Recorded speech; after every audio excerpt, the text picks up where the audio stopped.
से भेंट करनी होगी।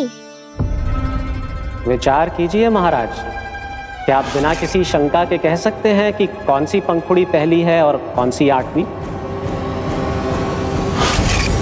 उस दुष्ट से भेंट करना स्वयं कीचड़ में उतरने के समान है प्रभु।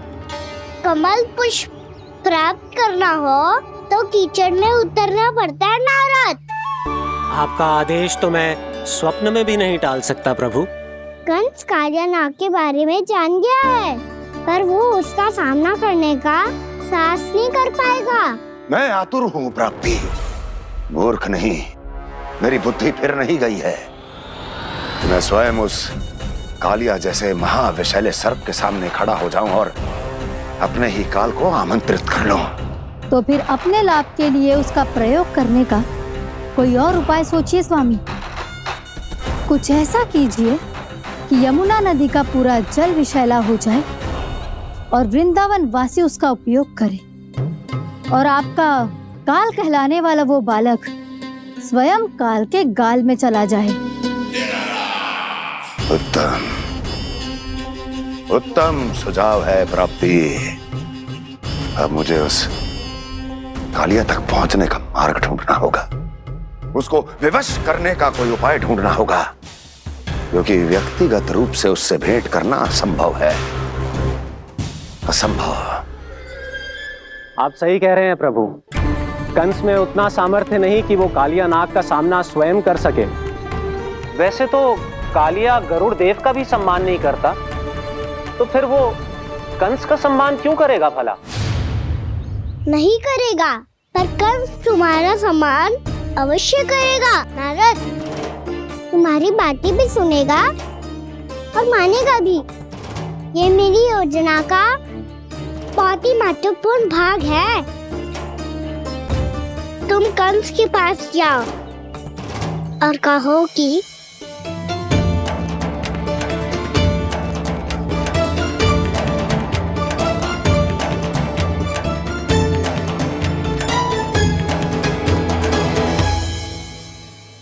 संतान अपने माता पिता को तीर्थ का सौभाग्य दिलाती, और मेरा लल्ला कितना महान कि उसने हमारे घर को ही तीर्थ बना दिया। ऐसा तीर्थ जहां मेरी आंखों के सामने भक्त और भगवान का मिलन हो रहा है। जो आज्ञा प्रभु।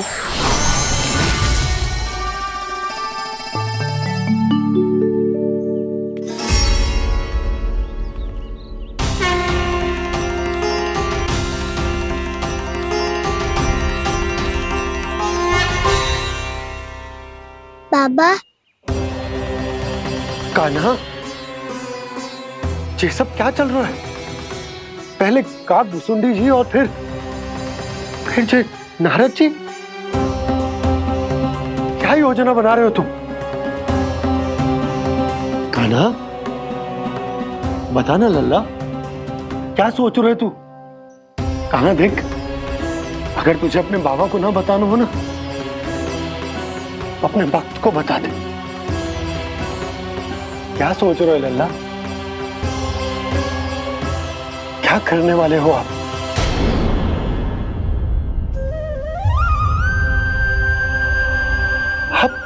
आप इतने दुखी क्यों हो? कान्हा, कान्हा, क्या होगा? क्योंकि मुझे आभास हो गया है बाबा, समय आने वाला है। कौन सा समय आने वाला है लल्ला? शीघ्र सब कुछ बदलने वाला है। भैया को मेरा सत्य पता चल जाएगा बाबा।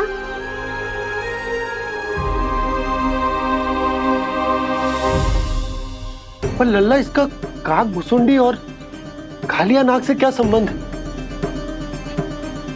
ऐसा क्या हुआ था और क्या होने वाला है?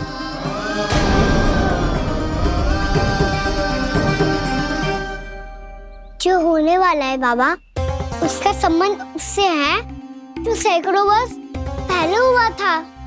महर्षि भृगु के एक वंशज थे वेद शिरोमणि, जो विंध्याचल की पहाड़ियों में साधना कर रहे थे, तभी वहाँ अश्वसीरा नाम के एक दूसरे मुनि आमंत्रण के बिना ही आ गए।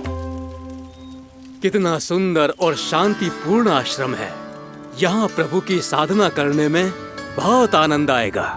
शीघ्र ही अश्वसीरा मुनि उपस्थिति के कारण होने वाले व्यवधान से बाध्य होकर वेदसीरा मुनि ने अपनी आंखें खोली। कौन हो तुम और यहाँ क्या कर रहे हो? आपके आश्रम में बहुत शांति है मुनिवर। साधना करने के लिए बहुत ही उत्तम स्थान है ये। मैं चाहता हूँ कि मैं भी यहाँ। आप यहाँ साधना करना चाहते हैं, लेकिन इतना भी नहीं जानते कि किसी के आश्रम में प्रवेश करने से पहले उसकी आज्ञा लेनी चाहिए। आप ये भी नहीं जानते कि यदि कोई यज्ञ कर रहा हो तो बिना अनुमति के वहाँ प्रवेश करने से उसकी यज्ञ साधना भंग हो सकती है। आप क्या साधना करेंगे मुनि? आप तो साधना के योग्य ही नहीं हैं। इतना अपमान! एक मुनि के मुख से इतने कड़वे शब्द शोभा नहीं देते। मैं तुम्हें श्राप देता हूँ, जितनी विषैली तुम्हारी जिह्वा है उतने ही विषैले सर्प बन जाओ तुम। और ऐसा सर्प जो सांस भी ले तो निकट का वातावरण दूषित हो जाए। तुम्हारे इस दुस्साहस के लिए मैं तुम्हें श्राप देता हूँ कि तुम अभी इसी क्षण कौवा बन जाओ, और ऐसा कौवा जो कांव कांव करके अनर्गल प्रलाप करता रहे।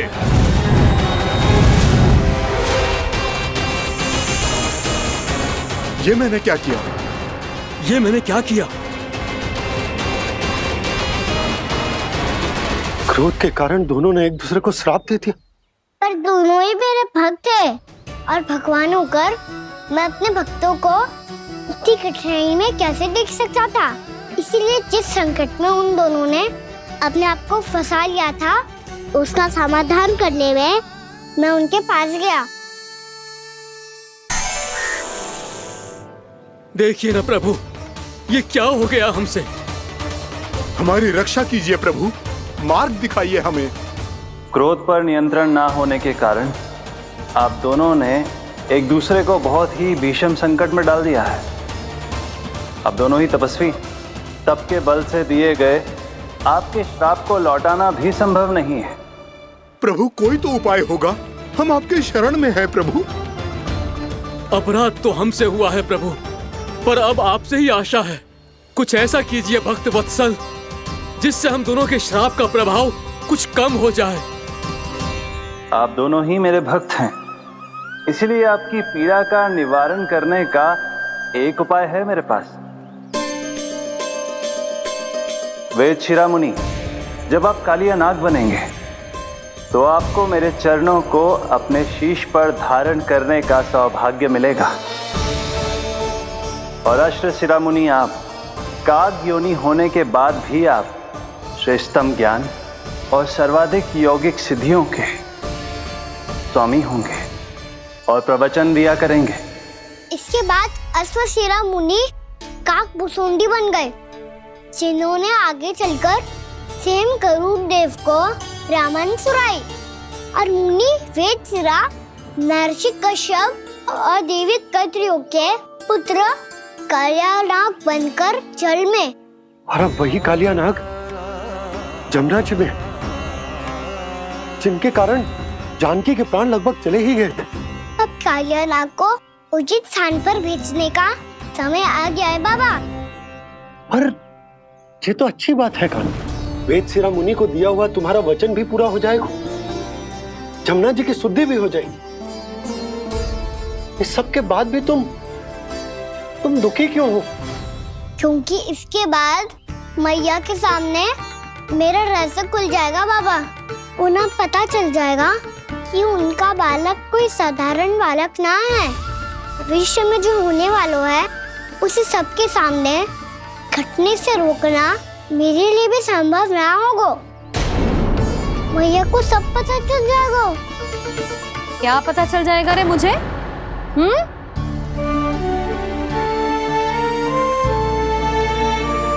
यही कि सबसे अधिक प्रेम मैं आपसे ही करता हूँ। अब बस भी कर, चलो भोजन के लिए बुलाने आई थी तुम दोनों को।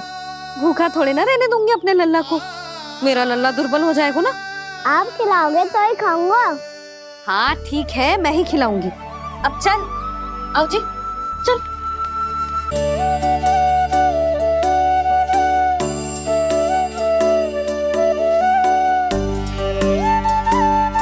मैया खेलो ना मेरे साथ। मैया सुनो ना, मेरी बात ना मानोगी? अभी बहुत कार्य पड़े लल्ला, देख जानकी को औषधि भी देने जानो है ना। औषधि मैं दे दूंगा, फिर तो खेलोगी ना आप मेरे साथ? पिछले कुछ दिनों से अपनी मैया का अधिक से अधिक प्रेम पाने का प्रयास करो है कान्हा। इसका तो एक ही अर्थ हो सकता कि कछु बहुत बड़ो होने वालों है। कान्हा रुक जा लल्ला। कान्हा क्यों तंग कर रहा है? मैया को पहन लेना। कान्हा, कान्हा, ये क्या करो तूने?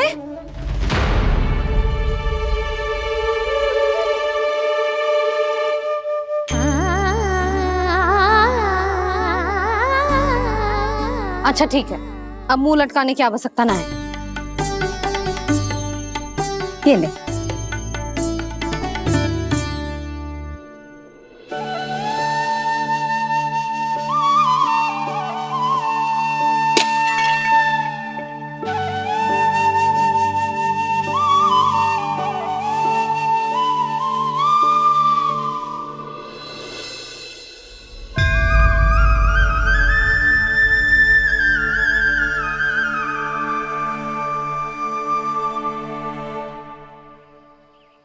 तंग करे मैया को खिजाए, खेले रूठे मनाए,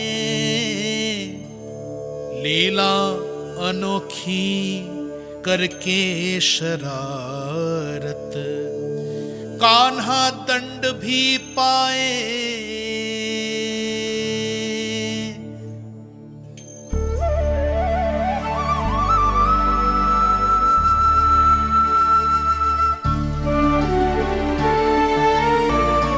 रूठना मनाना, खेलना खिलाना, पहले शरारत करके क्रोध दिलाना और फिर क्षमा मांग लेना, ये सब जानबूझकर कर रहे है कान्हा। जैसे जीवन भर के लिए अपनी मैया की ममता को अपने हृदय में समेट कर रखना चाहते हो।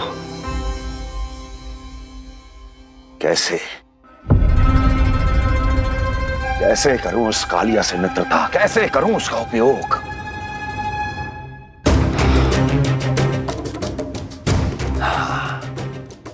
उस पर आक्रमण कर देता हूं और उसे किसी ना किसी तरह से यह विश्वास दिला देता हूं कि यह आक्रमण उस विष्णु अवतार ने किया है। फिर वो क्रोध में आकर सारे वृंदावन वासियों को अपने विष से समाप्त कर देगा। उचित है, ये उचित है। नारायण हरि, नारायण हरि।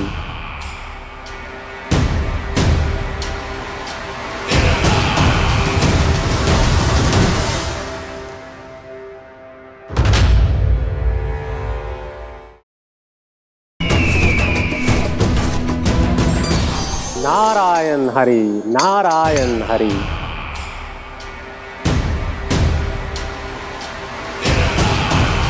प्रणाम देवर्षि। किस योजना में कितना लाभ है और कितनी हानि, यह आंकलन करते करते थक गए होंगे मथुरा नरेश। देवर्षि, आज मेरा ध्यान कैसे आ गया आपको? आप तो सदैव ही मेरे ध्यान में रहते हैं महाराज कंस।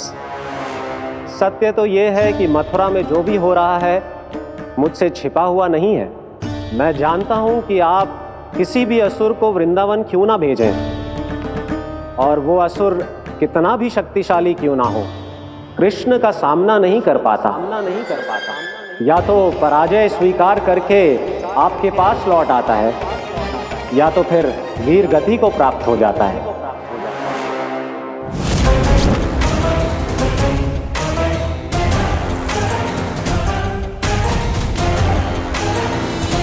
वाह, मुझे मेरी असफलताएं स्मरण कराने आए हैं, मेरे घाव को खुरेदने आए हैं, उन पे नमक छिड़कने आए हैं। मित्र को शत्रु समझने की भूल मत कीजिए महाराज कंस। मैं तो आपकी सहायता करने आया हूं। हाँ, और मेरी सहायता। कृष्ण विष्णु अवतार है, आप विष्णु के भक्त हैं। मैं हूं विष्णु द्रोही, फिर भी तो आपके आराध्य को हानि पहुंचाना चाहता है, उसकी सहायता करना चाहते हैं आप। क्या आप निश्चित रूप से कह सकते हैं कि आप ब्रह्मांड के सभी नियमों को अच्छी तरह समझते हैं? अवश्य। आपके लिए बस इतना ही जानना पर्याप्त होगा कि मैं जो कुछ भी कर रहा हूं उसके लिए मेरे व्यक्तिगत कारण हैं। मैं तो बस आपके हित में पिछली बार की तरह एक सुझाव लेके आया था, पर यदि आप मेरा सुझाव सुनना भी नहीं चाहते तो आपकी इच्छा। नारायण हरि, नारायण हरि। कारण चाहे जो हो, इनके पिछले सुझाव के कारण ही आज मेरे शत्रुओं की संख्या कम है। अन्यथा मैं देवकी के अन्य पुत्रों को भी जीवित छोड़ देता, और आज वो सब अपने भाई के साथ मिलकर उसकी शक्ति को अनेक गुना बढ़ा देते। ठहरिए देव ऋषि।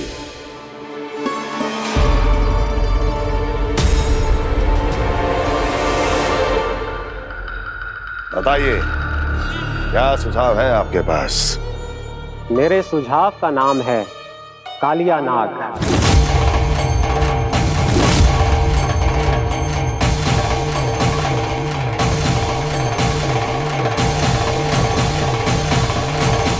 उसके विषय में मैं जानता हूं देवर्षि।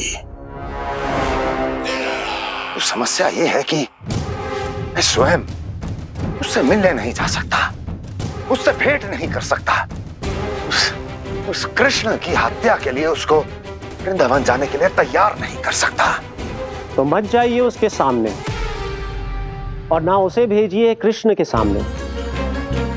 हर बार आप किसी न किसी असुर को अपने शत्रु के क्षेत्र में भेजते हैं, जहां शत्रु उसका सामना करने के लिए पूरी तरह से तैयार होता है और आपका असुर मारा जाता है। इस बार शत्रु को युद्ध स्थल चुनने का अवसर मत दीजिए महाराज। इस बार योजना का जाल ऐसे बुनिए कि कृष्ण स्वयं उसके पास जाने के लिए विवश हो जाए। कालिया नाग स्वयं काल है, मृत्यु का दूसरा नाम है। उसके विष का उपयोग अपने लाभ के लिए कीजिए महाराज। वैसे कालिया के विष की अधिकता का अनुमान तो होगा ही आपको।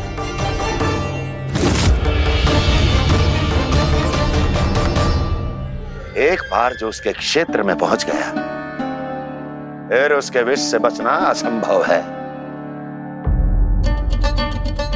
उचित सुझाव है देवर्षि, उचित सुझाव है।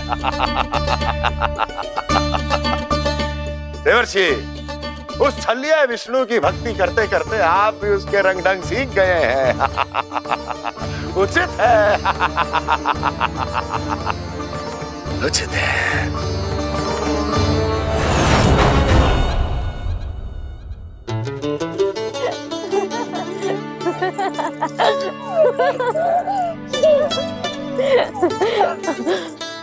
बस बस, बहुत आनंद ले लियो लला। बस अब दूध पी ले। ठहर ठहर, गर्म है। जी ले ले।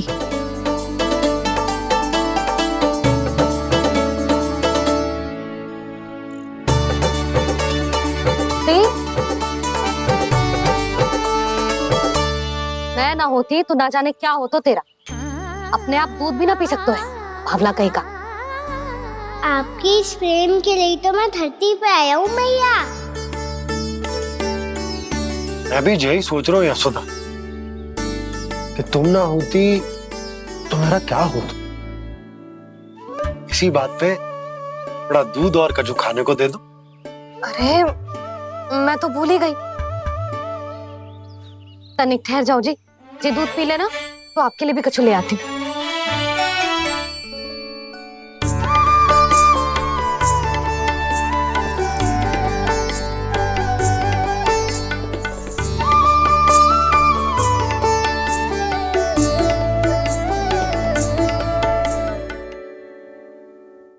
प्रणाम महाराज। आपकी आज्ञा के अनुसार बिल्कुल वैसा ही पत्र तैयार किया है जैसा आप चाहते थे।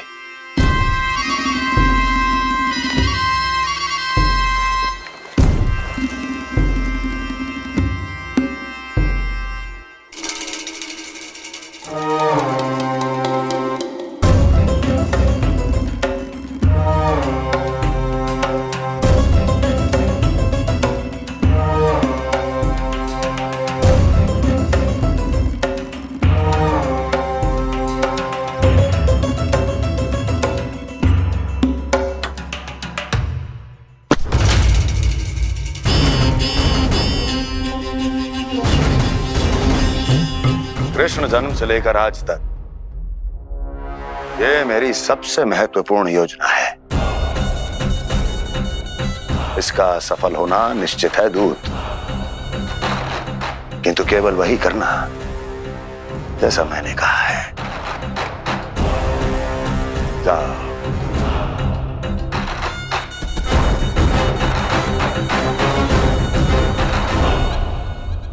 कान्हा,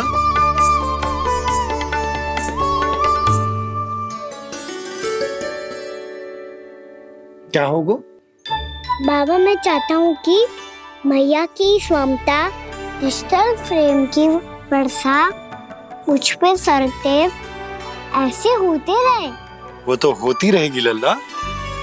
अपने लल्ला के लिए किसी मैया का प्रेम कभी कम हो सकता है भला? नंदराज, वो मथुरा से एक दूत आयो है महाराज कंस का राजपत्र लेके।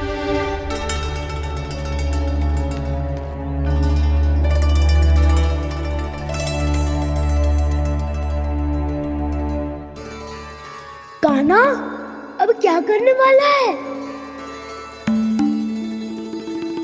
तेरे बाबा कहाँ गए? हाँ? कंस मामा का खेल आरंभ हो गया है, पर मैया वो सब सुनेगी तो व्यर्थ चिंतित हो जाएगी। बस थोड़ा बाहर गया मैया, कछु खा लिए से। बाहर इस समय? मैया, क्या होगा? मैया देखो ना, पीठ पे कुछ हो रहा है। मेरा हाथ ना पकड़ो, आप करो ना। दिखा। यहाँ? क्षमा करना मैया, पर अभी बाबा को ही संभालने दो ये सब। कहिए, क्या संदेश लाए हैं आप? नहीं नंदराज, नहीं। महाराज कंस का आदेश है कि ये संदेश सभी गांव वालों के साथ ही पढ़ा जाए। ठीक है, मैं गांव वालों के सामने पढ़ दूंगा, पर मुझे तो दीजिए पढ़ने के लिए। महाराज की आज्ञा का पालन करना आपके लिए भी आवश्यक है नंदराज। सभी गांव वासियों की सभा बुलाइए। बंसी, सभी गांव वालों की सभा बुलाओ। राजपत्र में ऐसा क्या संदेश भेजो है कंस ने? अब मेरे पत्र को पढ़कर सब भौचक के रह जाएंगे। और वो कृष्ण, उस कृष्ण के पांव के नीचे से तो भूमि खिसक जाएगी, आकाश फट पड़ेगा, बिजलियां गिर जाएंगी। प्राप्ति, ओ प्राप्ति, कंस का पत्र। स्वयं को बहुत अधिक शक्तिशाली समझता है ना वो। अब देखता हूं कैसे वो इस महासंकट का सामना करता है। वो कृष्ण, वो अपनी मृत्यु स्वयं चुनेगा या मृत्यु की वेदी पर चढ़ा देगा प्रिय वृंदावन वासियों को।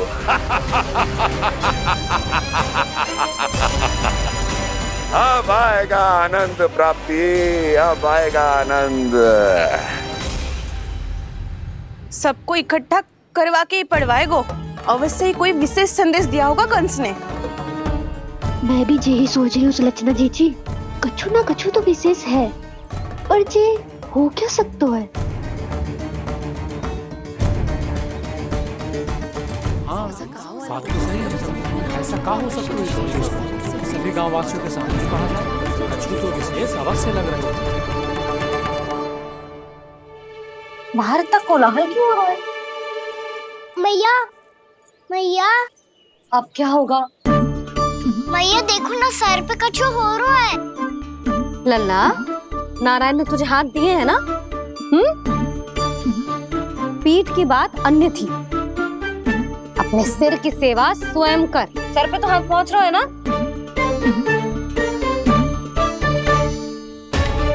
मैया सुनो ना, मैया देखो ना, तीव्र कर कछु हो रहा है। मैया देखो ना, तीव्र कछु हो रहा है।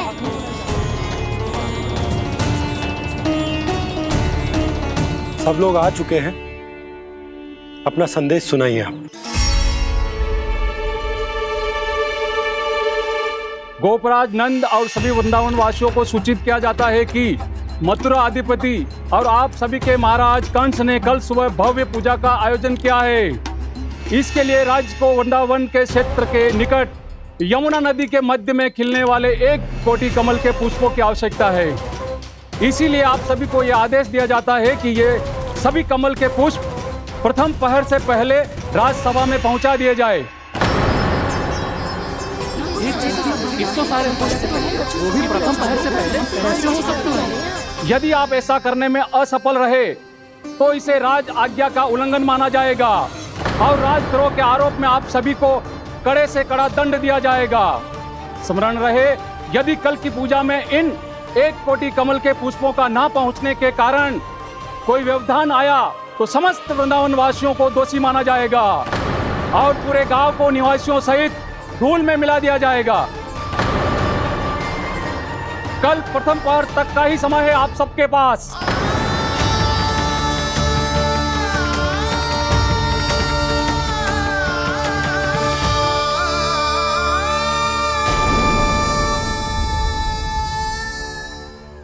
कमल पुष्प, वो भी कल प्रथम प्रहर में? ऐसे कैसे संभव है? और कोई साधारण पुष्प ना, यमुना नदी के मध्य खिलने वाले विशेष कमल के फूल चाहिए उन्हें। लेकिन यमुना नदी में तो कालिया नाग ने विष घोल के रखा है, तो फिर कैसे हो पाएगा? यह संभव है। हमारी मृत्यु का संदेश भेजा राजा कंस ने। सदैव की भांति इस समस्या पर भी गांव के बड़े ही विचार करेंगे। बालकों का यहाँ होना उचित ना है।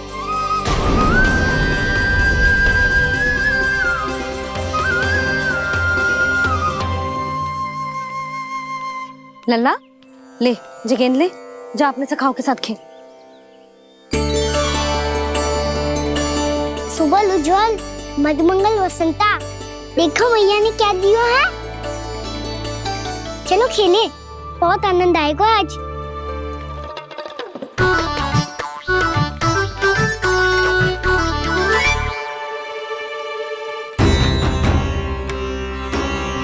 भानु, बंसी, जाओ और शीघ्र ही वो घेरे का कार्य समाप्त करो।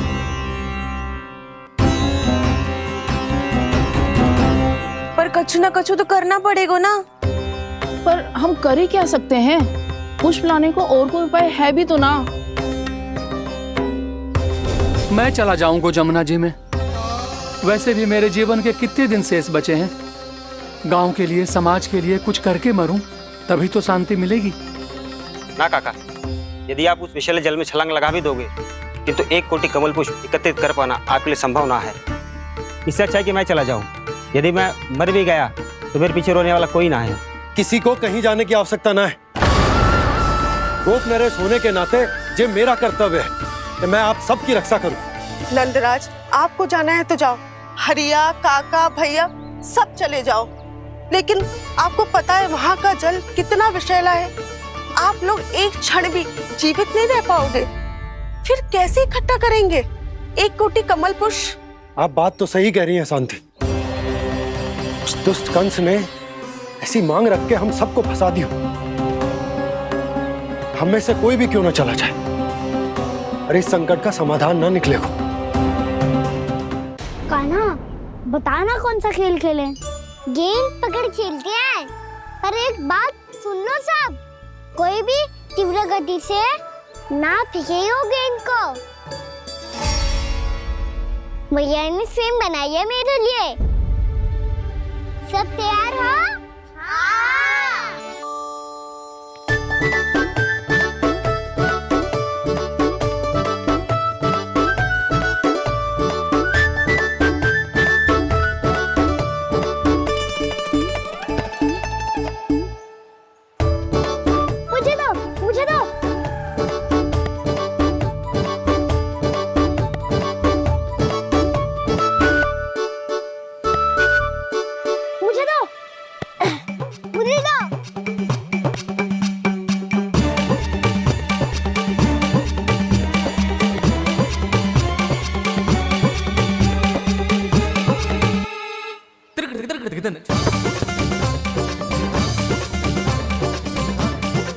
कान्हा, इतनी धीरे से फेंकेगो तो कैसे आनंद आएगो?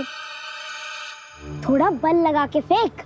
हाँ कान्हा, हम अभी बड़े हो गए हैं, तू अब भी छोटे बालकों की तरह फेंक रहे है।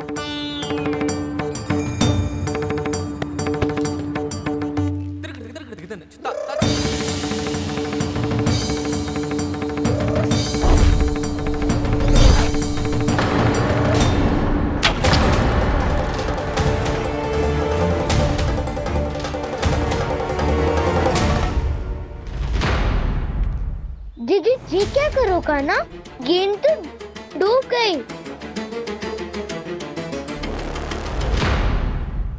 अच्छा, तो ये सब इसकी योजना का भाग था ताकि ये कालिया का सामना कर पाए। तुम सबने तो कही थी तीव्र गति से फेंको, देखो फिकवा दी ना मेरी गेम मुझसे नदी में। अब मुझे जाके लानी पड़ेगी। रुक जा कान्हा, रुक जा कान्हा। जी क्या बोल रहे थे कान्हा? इसमें तो बहुत संकट है। कोई भी संकट मेरी मैया का उपहार खोने से बड़ा ना है। बहुत प्रेम से बना के उन्होंने दी थी। हे नारायण, कोई उपाय समझ में ना आ रहा है। मैया, अब कैसे करेंगे हम अपने गांव की रक्षा? कीड़े पड़ेंगे उस दुष्ट को। यदि उसके कारण किसी के प्राण चले गए तो कौन सा फल मिलेगा उसे इस पूजा का? तुम सही कह रही हो यशोदा, हमारे पास कोई और दूसरा विकल्प भी तो ना है। यदि हमने मथुरा की राज आज्ञा का पालन ना किया तो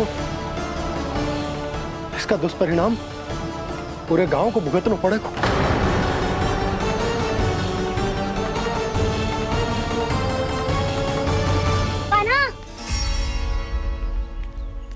तुम्हें पता है कि तू भगवान है, दिव्य है, बहुत शक्ति है तुझमें, पर फिर भी हम तुझे विषैले जल में ना जाने दे सकते। कुछ होगा तो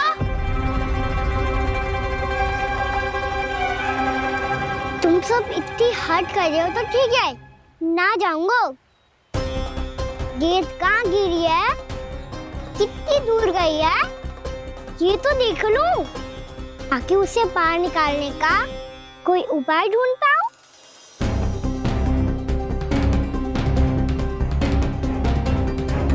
हाँ।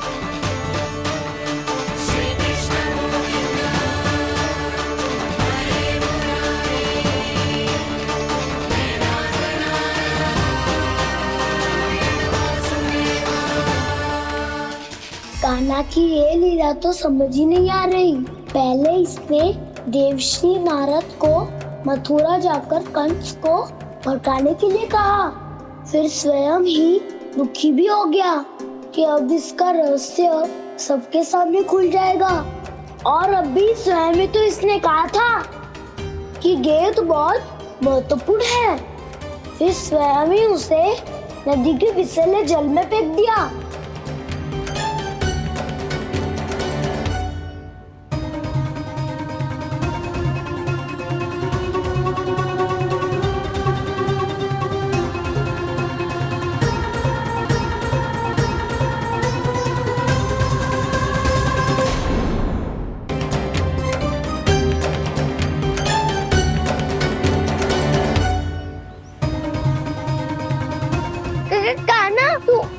ऊपर क्यों चढ़ रहा है? अरे ऊंचाई से देखूंगा तभी तो गेंद दिखेगी।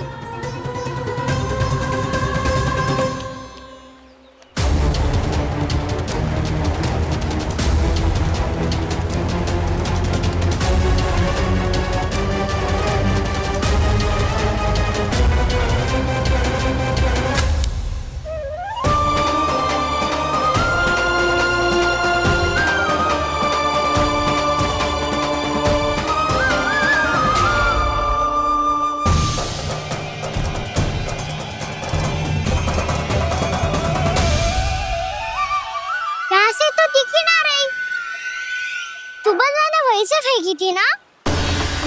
ना वहाँ से फेंकी थी। कहाँ से? देखा ना, वहाँ से।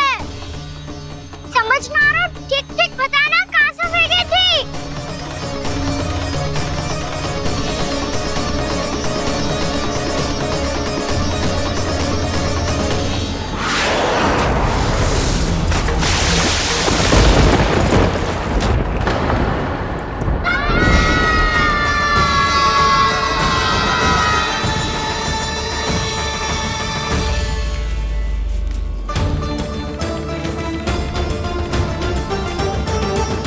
कालिया नाग के क्षेत्र में जाकर कोई भी जीवित वापस ना लौट सको।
ये क्या किया वाना ने?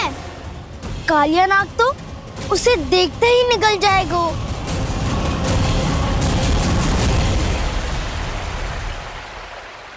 तो आरंभ से अब तक सब कुछ उसकी लीला का ही भाग था।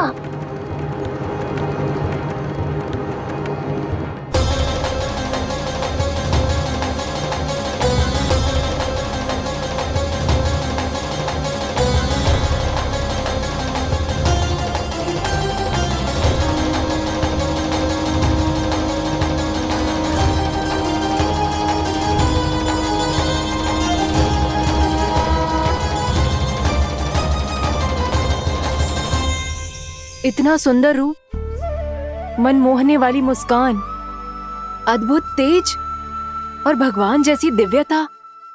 कौन हो तुम? हाँ, तुम्हें देखकर तो हम सब सम्मोहित ही हो गए।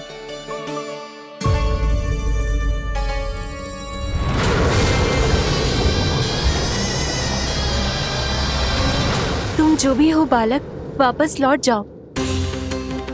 हमारा हृदय तुम्हें ही देखते रहना चाहता है, किंतु यदि हमारे पति जाग गए तो तुम्हें अवश्य हानि पहुंचाएंगे। ये बहुत विषैले है बालक, कालकोट जैसे भयानक। इनके विष से तुम नहीं बच सकोगे। नंदराज, कालिया नाग के विष का प्रभाव बढ़ते ही जा रहा है। पहले 8 कोस तक उसके विष का प्रभाव था, अब तो 1 योजन से अधिक क्षेत्र में फैलो है। जल पीने के प्रयास से अनेक पशु मारे गए हैं और नदी के निकट के वृक्ष और वनस्पति सब नष्ट होने लगे।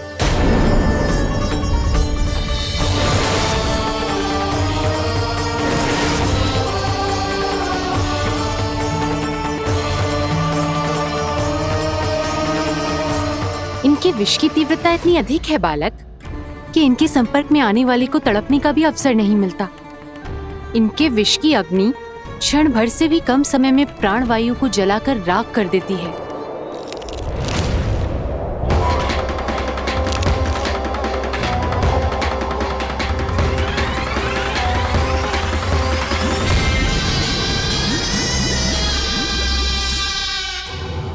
तब तो समस्या और भी गंभीर हो जाएगी। मैंने तो सुनो है कि कालिया नाग कम से कम 2 योजन लंबा है, सैकड़ों फन है उसके।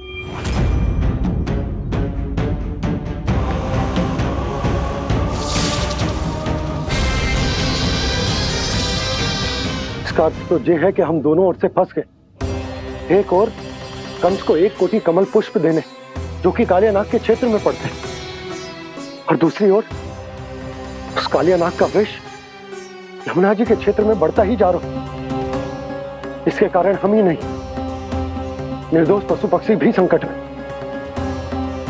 इन दोनों समस्याओं का एक ही समाधान है, उस कालियानाग का सामना करना। और ये ना समझ आ रहा कि हम ये करेंगे कैसे, क्योंकि ये बात साधारण मनुष्य के बस की ना है। हमारे लिए ये असंभव है।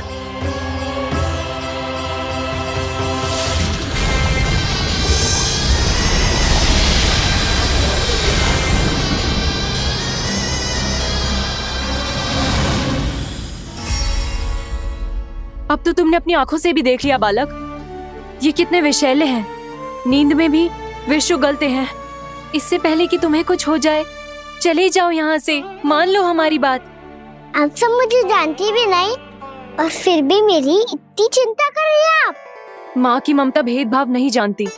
तुम भी किसी के पुत्र हो और हम सब भी माँ हैं।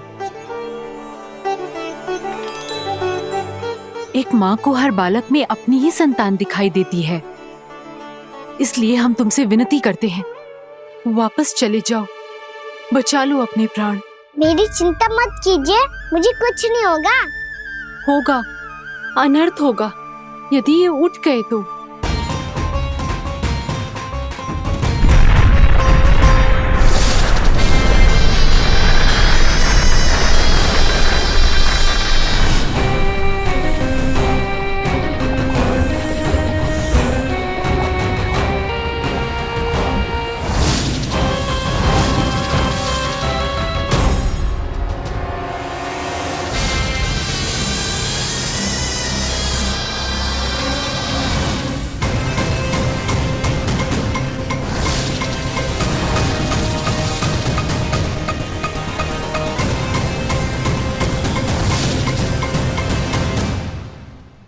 सामने होते हुए भी अपने इश्क को केवल वही देख सकता है जो अपना अभिमान त्याग चुका हो।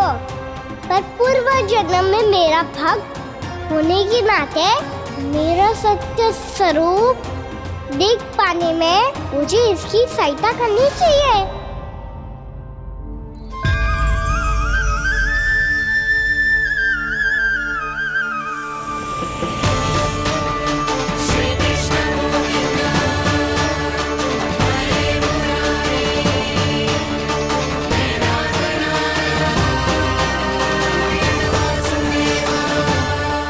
देखो हमारा छोटा सा कान्हा कैसे डट के खड़ा हुआ है, इतने विशालकाय, इतने महाभयंकर सबके सामने।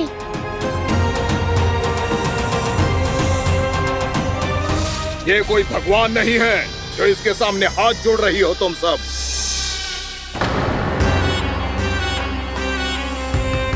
एक सामान्य साधारण बालक है ये, जो ये तक नहीं जानता कि इसके सामने है इसका काल, कालिया। तू कौन है बालक? मेरे इतने निकट आकर भी तू जीवित कैसे है? मेरी नहीं, अपनी चिंता करो कालिया। बहुत मनमानी कर ली तुमने। अब बस मैं तुम्हें रोकना हूँ। अब बस मैं तुम्हें रोकना हूँ। बित्ते भर का है तू, मेरे विष के बारे में जानता ही क्या है? और कहता है मुझे रोकने आया है। किससे? किससे रोकना चाहता है तू मुझे? मुझे क्रोध दिलाने की भूल मत कर बालक। अपनी फुंकार से ही तेरी इस मुस्कुराहट को अंतिम मुस्कुराहट बना सकता हूं मैं। शीघ्र बता, कौन है तू और किसने भेजा है तुझे? तुम्हें आवाज भी है कि अपनी पुकारों से तुम कितना विष भूल चुके हो। पवित्र यमुना नदी को कितना दूषित कर दिया तुमने। और यही नहीं, तुम्हारे कारण निकट के जीव जंतुओं, वृक्ष, वनस्पतियों सबको हानि पहुंच रही है। तो क्या, मुझे उससे क्या? मुझे है आप पति हाँ मुझे। तुम्हारे इस व्यवहार से और इसीलिए तुम्हें यहाँ से जाना होगा।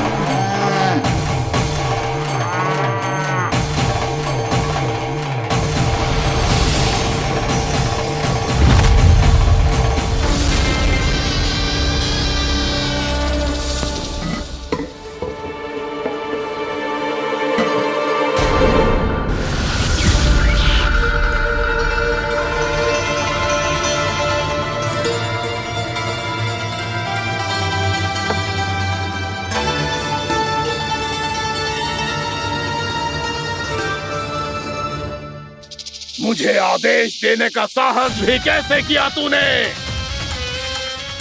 इस क्षेत्र को मैंने अपना राज्य बनाया है, मेरा परिवार रहता है यहाँ, और तू मुझे यहाँ से जाने के लिए कह रहा है? हाँ, क्योंकि तुम्हारे यहाँ रहने के कारण अन्य जीवों को हानि हो रही है और मैं ऐसा नहीं होने दे सकता। मैं तो बस वही कर रहा हूँ जो एक सर्प का स्वभाव है। विष फैलाना स्वाभाविक है मेरे लिए, इसलिए मुझे चुनौती मत दे बालक। चुनौती तो मैं दे चुका हूँ कालिया। अब तो बस तुम्हें स्वीकार करनी है।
मैं भी चेतावनी दे रहा हूँ, यहाँ से चले जाओ।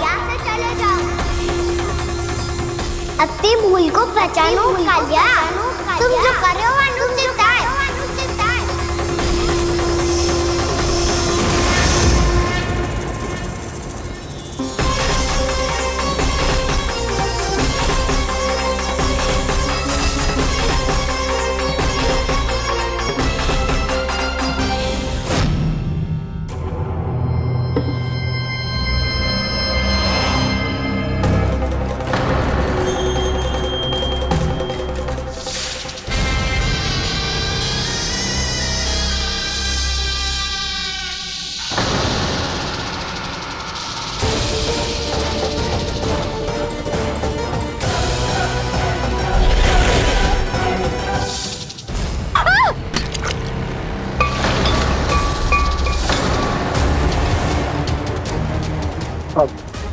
मैं आता हूँ।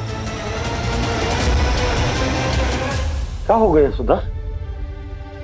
मुझे आवाज हो रहा है जी, कछु ना कछु गड़बड़ है। यशोदा, जो समस्या हमारे सामने है, हम सभी उसका समाधान खोजने में जुटे। तो तुम विश्वास करो, मैं कोई ना कोई समाधान अवश्य ढूंढ लूंगा। हम कैसे भी करके वो कमल के पुष्प उस कंस तक पहुंचा देंगे। नाना, समस्या उससे कहीं अधिक है, उससे कहीं अधिक बड़ी, उससे कहीं अधिक भयानक है।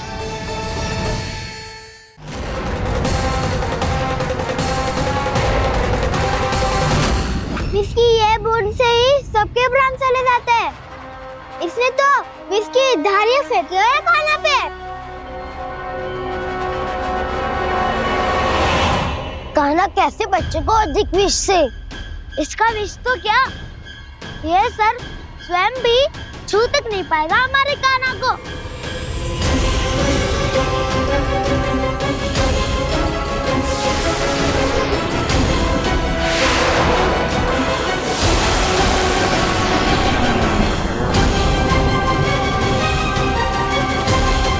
तुम्हारे सखा को, मेरे भाई को कोई हानि नहीं पहुंचा पाएगा। ये कान्हा का सत्य चाहे जो हो बलराम, पर अभी तो जो एक बालक ही है ना। देखो कैसे विष के कारण स्थिर हो गया है।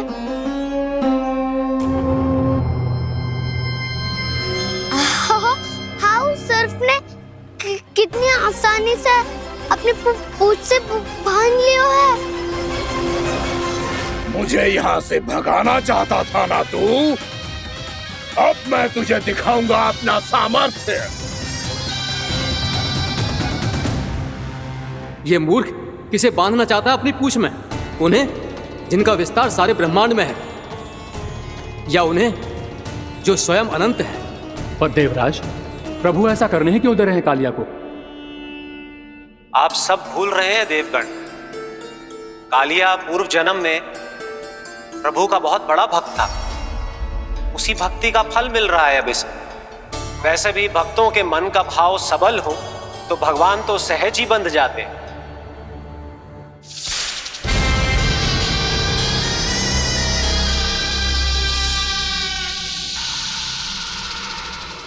बलराम, तुमने ही तो कही थी कान्हा को कछु ना होगो। देखो उस दुष्ट ने चारों ओर से जकड़ लियो है।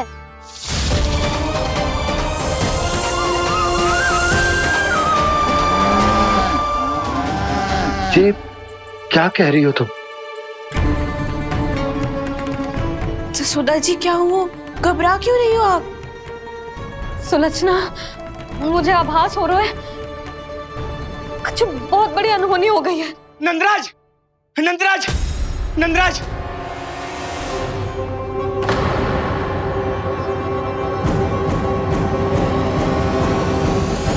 नंदराज, कान्हा ने जमदग्नि नदी में छलांग लगा दी है। कान्हा ने जमदग्नि नदी में छलांग लगा दी है। कान्हा ने जमदग्नि नदी में छलांग लगा दी है। कान्हा जमुना में कूद गया है। मुझे लगा था आज कछु गड़बड़ होने वाली है। मुझे आज कान्हा को ना जाने देना चाहिए था।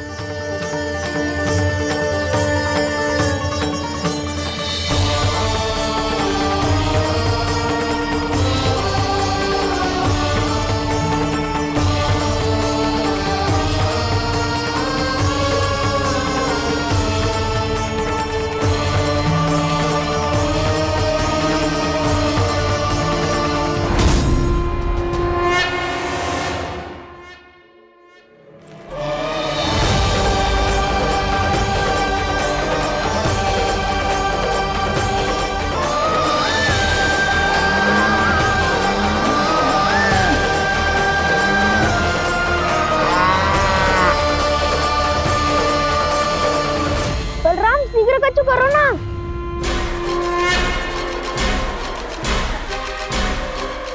कछु भी करो पर कान्हा को बचाओ। नाग बहुत भयंकर है। कान्हा अकेले ना संभाल पाएगा इसे।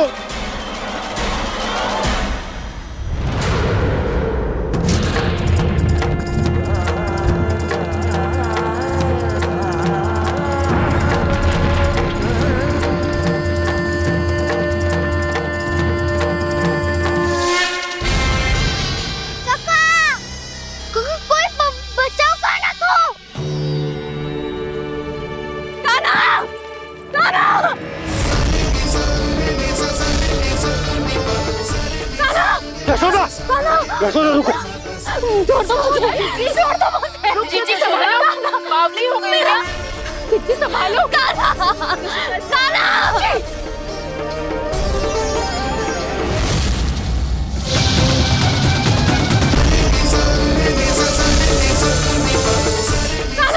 यशोदा, यशोदा रुको। छोड़ दो मुझे, प्लीज छोड़ दो मुझे। जीजी संभालो, बावली हो गई है। जीजी संभालो। कान्हा, कान्हा। देखो अब कैसे तुम्हारे अस्थियों को तोड़कर छोटे छोटे टुकड़ों में बदल दूंगा मैं।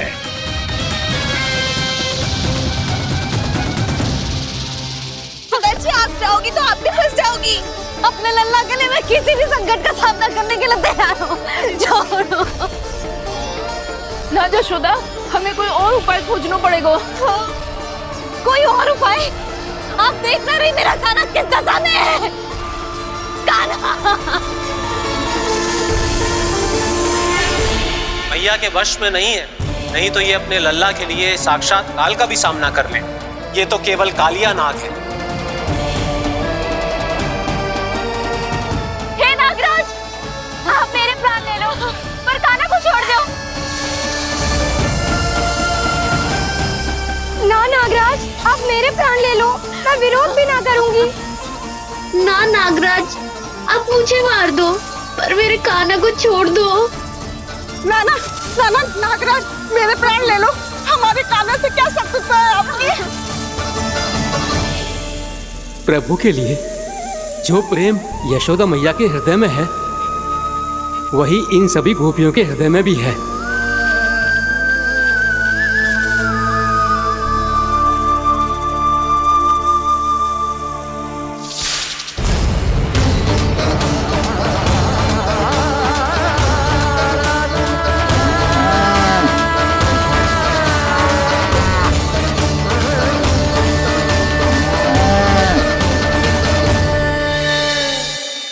यशोदा, यशोदा,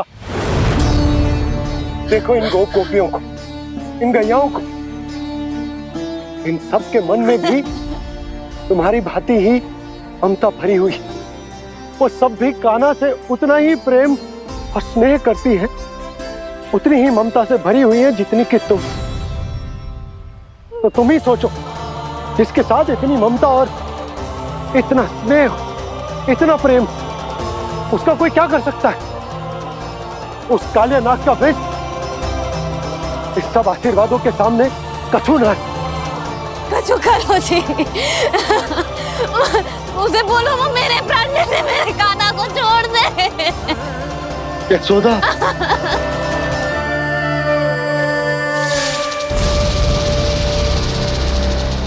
केवल इन्हीं में नहीं देवराज, नाग पत्नियों के हृदय में भी ममता का वही प्रेम उमड़ रहा है। देखिए। मैं आपके हाथ जोड़ती हूँ स्वामी, इस बालक को छोड़ दीजिए। ये अवश्य ही कोई दिव्य आत्मा है स्वामी। हम आपसे विनती करते हैं स्वामी, इस नन्हे बालक को हानि मत पहुंचाइए स्वामी। मेरी पत्नियां मेरे ही शत्रु के लिए विनती कर रही हैं। अब यदि इसके पक्ष में एक शब्द भी कहा तुम सबने, तो मैं इस बालक से पहले तुम सबके प्राण ले लूंगा। हो रहा प्रसन्न नाग कालिया, विजय को निश्चित जान।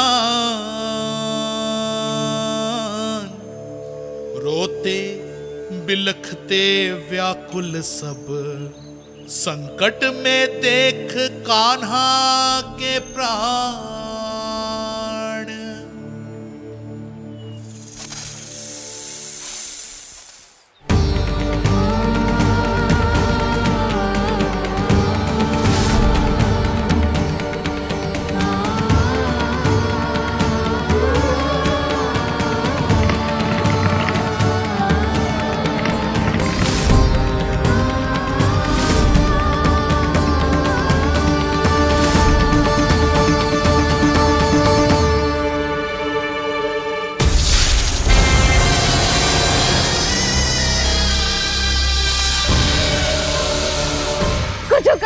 मेरे लल्ला को बचा लो, कोई तो कुछ करो। जीजी, संभालो यशोदा। यशोदा, यशोदा तुम शांत हो जाओ, मैं कान्हा को वापस लेकर आऊंगा। मैं रक्षा करूंगा उसकी। ना नंदराज, नंदराज नहीं, कम से कम आप तो समझो नंदराज, कालिया के पास आप जाओगे तो आप भी फंस जाओगे।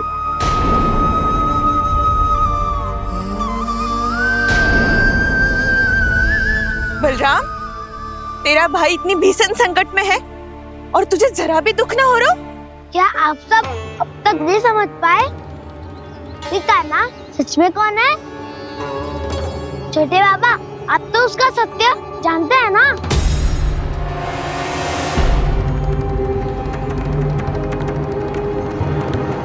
मानता हूँ कि आप सब कान्हा के रहस्य के बारे में नहीं जानते, पर क्या उसके जन्म से आज तक घटी एक से बढ़कर एक विचित्र घटनाओं को भी भूल गए हैं आप सब?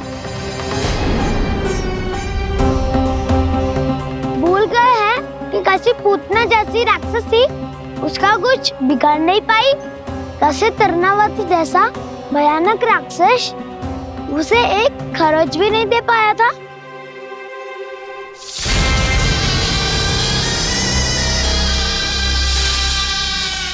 आप सबने अपनी आंखों से देखा था ना, बकासुर से कान्हा की रक्षा करने देवता स्वयं आए थे, पर सत्य तो ये है कि वो सभी देवता भी उस असुर के सामने असमर्थ हो गए थे।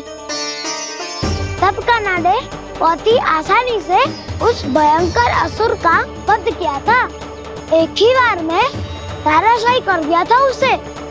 तो आप सभी सोचिए, बार बार ऐसे असाधारण कार्य करने वाला बालक साधारण कैसे हो सकता है? अब तो आरंभ से ही सारा सत्य जानते हैं छोटे बाबा। रहस्य छुपाने में सदैव कान्हा की सहायता करते आए हैं आप, और आज आप स्वयं ही उसके सत्य को भूल रहे हैं। और तुम सब भी तो जानते हो कान्हा की शक्तियों के बारे में, तो क्या तनिक भी विश्वास ना है अपने सखा पे? बलराम, जे तू क्या कह रहा है? मैंने जो कहा उसका एक एक शब्द सत्य है छोटी माँ। यदि प्रभु की इच्छा हुई तभी कुछ ही क्षणों में सब कुछ अपनी आंखों से स्वयं अनुभव कर लेंगे आप।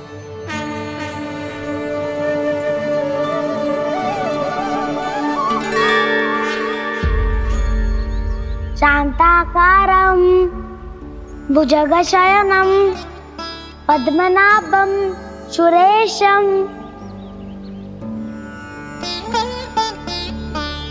विश्वाधारं गगनसदृशं मेघवर्णं शुभांगं लक्ष्मीकान्तं कमलनयनं योगी वीरध्यानगम्यं वन्दे विष्णुं भवभयहरं सर्वलोकैकनाथम्।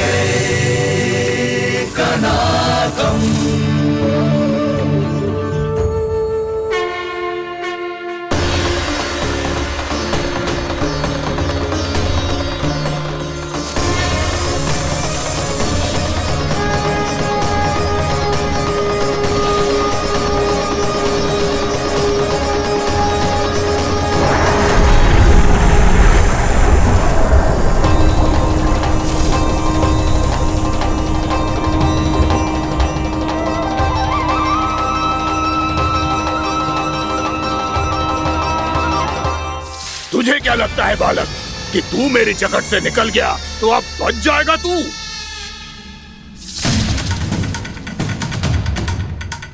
मेरे विष से अपनी प्राण रक्षा करने में सफल रहा, मेरी जगत से भी छूट गया, पर मेरे दंश से नहीं बच पाएगा।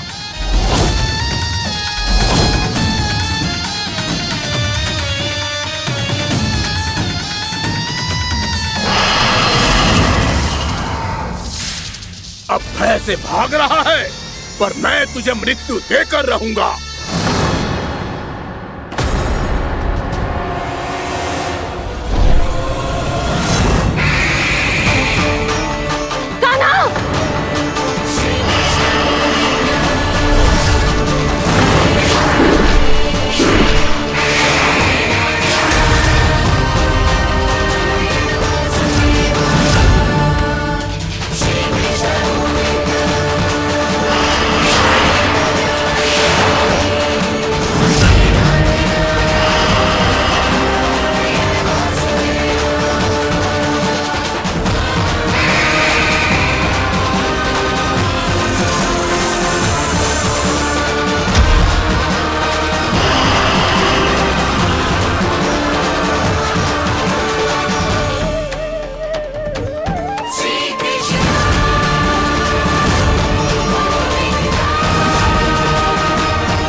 नन्हा सा कान्हा कितनी देर भाग पाएगा?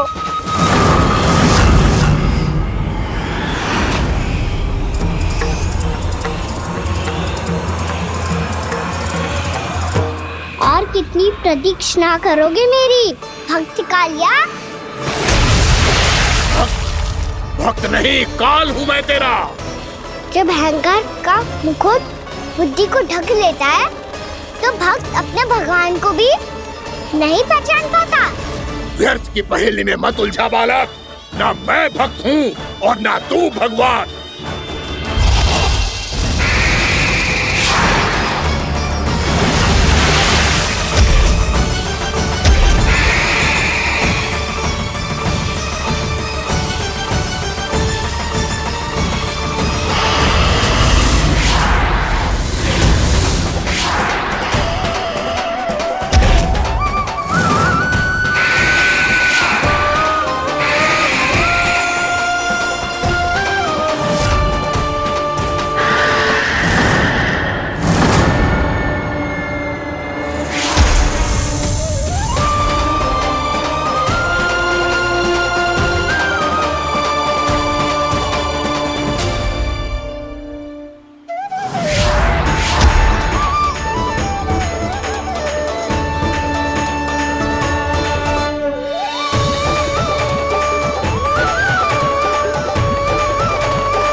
उसे छूकर कालिया नाग का हलाहल जैसा विष भी चरणामृत बन गया है और यमुना जी के जल में फैल चुके विष के प्रभाव को भी नष्ट कर रहा है।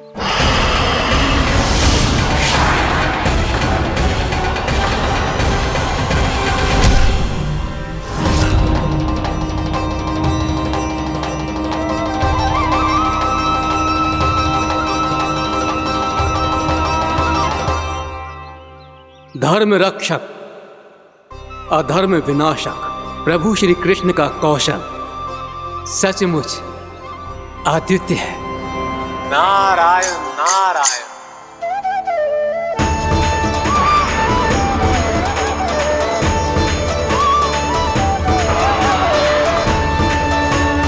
मेरा भाग तुम्हारे भीतर के अहंकार का प्रतीक है कालिया। अब तुम्हारा अहंकार, तुम्हारा अनपान मेरे पाँव के नीचे है और तुम्हारी पूंछ अर्थात तुम्हारे प्राण मेरे हाथ में। अब तुम क्या करोगे भक्त?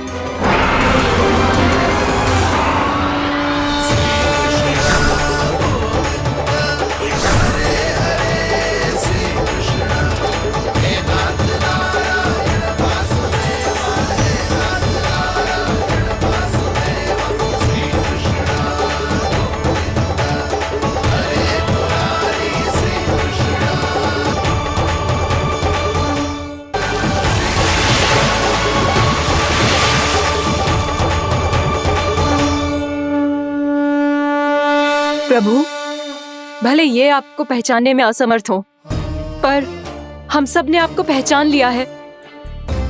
हाँ प्रभु, एक भक्त होने के नाते और एक अर्धांगिनी और माँ होने के नाते मैं आपसे इनके प्राणों की भिक्षा मांगती हूँ। अपनी कृपा दिखाइए और इन्हें क्षमा कर दीजिए। आपके लिए मित्र और शत्रु में कोई अंतर नहीं प्रभु।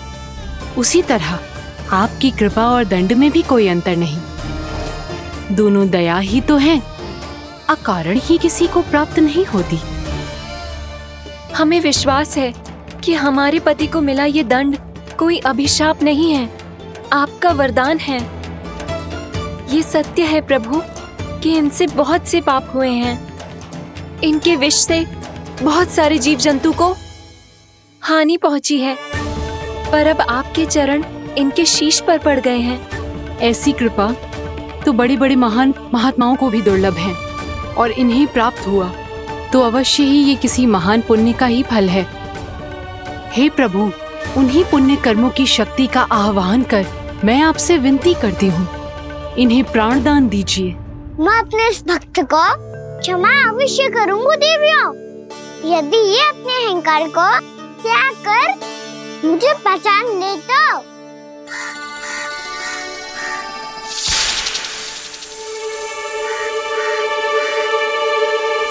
मैं तुम्हें श्राप देता हूँ, जितनी विषैली तुम्हारी जिह्वा है उतने ही विषैले सर्प बन जाओ तुम।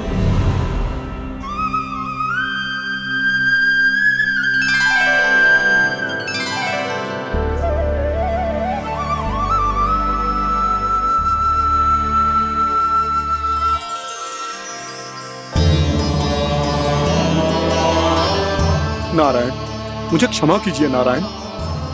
मैं तो आपका परम भक्त था, किंतु मैं आपको पहचान नहीं सका। इसका दंड तो मुझे मिलना ही था, किंतु मैं अब प्रायश्चित करना चाहता हूं। इसके लिए यदि आप मेरे प्राण भी ले लेंगे तो भी मुझे कोई दुख नहीं होगा। मैं अपना जीवन, मृत्यु और अपना अस्तित्व सब कुछ आपको समर्पित करता हूं। मैं तुम्हारे क्रोध के कारण श्राप मिला, जिसे विशाल सर्प के रूप में तुम्हारा जन्म हुआ, और सर्प का तो स्वभाव है विष फैलाना, इसीलिए तुम्हें दंड नहीं दूंगा। मैं सिर्फ सभी अपराधों का पश्चाताप कर लिया, इसीलिए मैं तुम्हें क्षमा करता हूँ कालिया।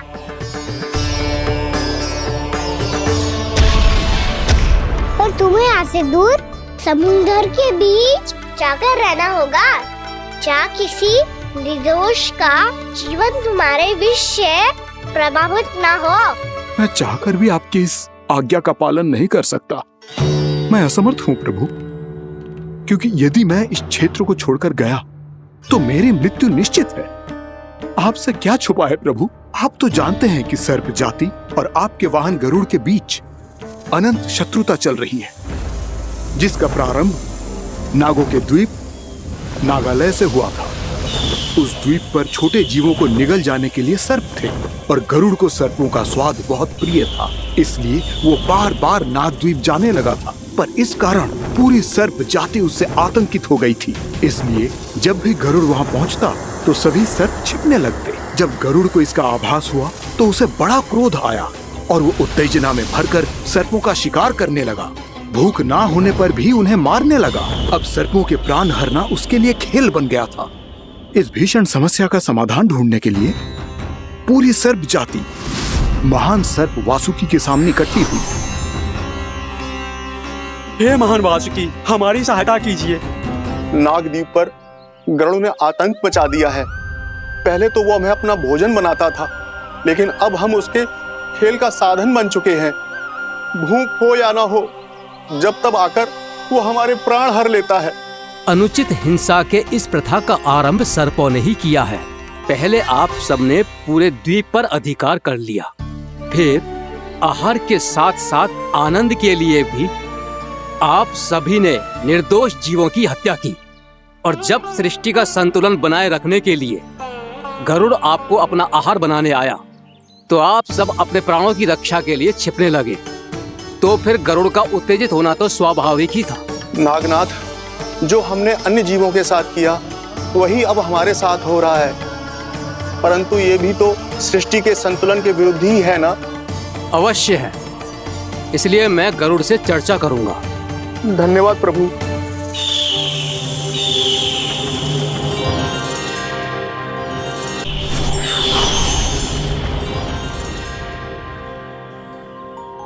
श्री नारायण के वाहन पक्षीराज गरुड़, मैं संपूर्ण सर्प जाति की ओर से आपसे एक निवेदन करने आया हूँ। कहिए, क्या कहना चाहते हैं आप? हे पक्षीराज, यदि आप हम पर ऐसे ही आक्रमण करते रहे तो शीघ्र ही हमारी प्रजाति समाप्त हो जाएगी। इसीलिए हमारी आपसे विनती है, यदि आप उचित समझें तो सर्पों के किसी एक घर से हम आपको एक सर्प प्रतिदिन अर्पित करेंगे। आप उसको आहार बनाइए और अन्य सर्पों को जीवित रहने का अधिकार दीजिए। मुझे स्वीकार है। तब से प्रतिदिन किसी एक घर से एक सर्प गरुड़ के भोजन के लिए भेजा जाने लगा। समय के साथ मेरे घर की भी बारी आई, परंतु मैंने एक बहुत बड़ी भूल कर दी।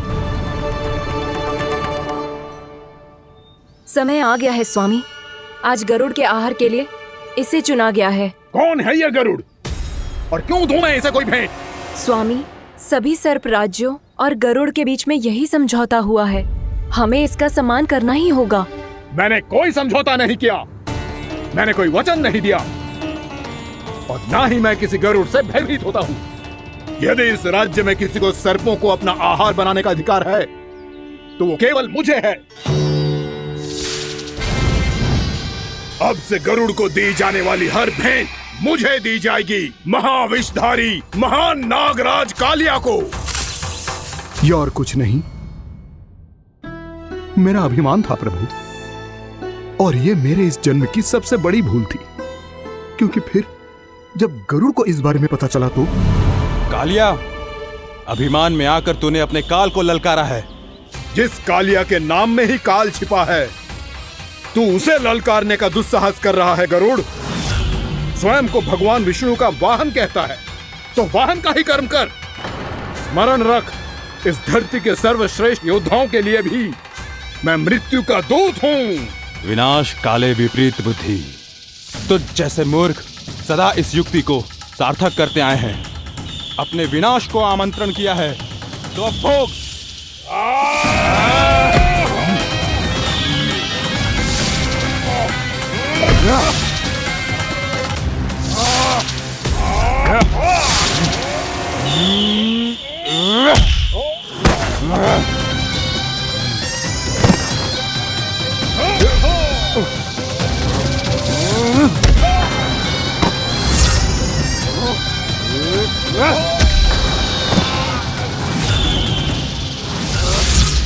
जिसने मेरा भोजन चुराने की धृष्टता की है वो इसी योग्य है।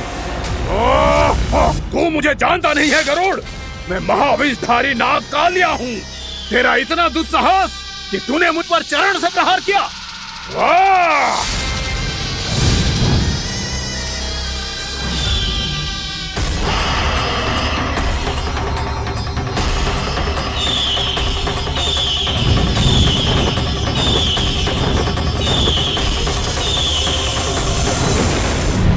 मैं अपने अभिमान में भूल गया था कि गरुड़ मुझसे कहीं अधिक शक्तिशाली है।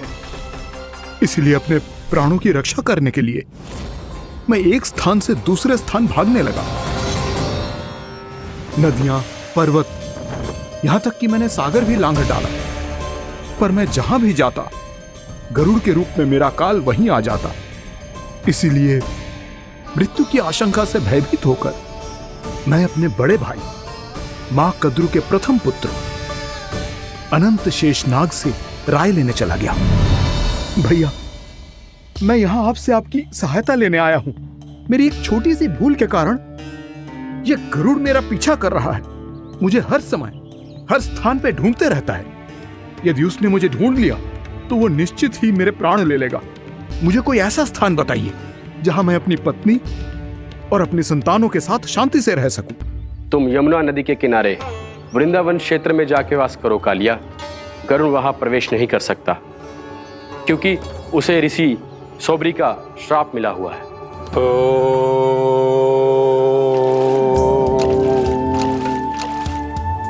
ध्यान और तपस्या का नित्य कर्म करते हुए ऋषि के मन में मछलियों के प्रति प्रेम भाव इतना बढ़ गया कि वो भूल गए सभी जीव खाद्य श्रृंखला का भाग होते हैं और मछलियां भी इस नियम की अपवाद नहीं है। उन्हें मछलियों की अटखेली इतनी अच्छी लगने लगी कि वो इस क्षेत्र के मछुआरों को भी मछली पकड़ने की अनुमति नहीं देते थे।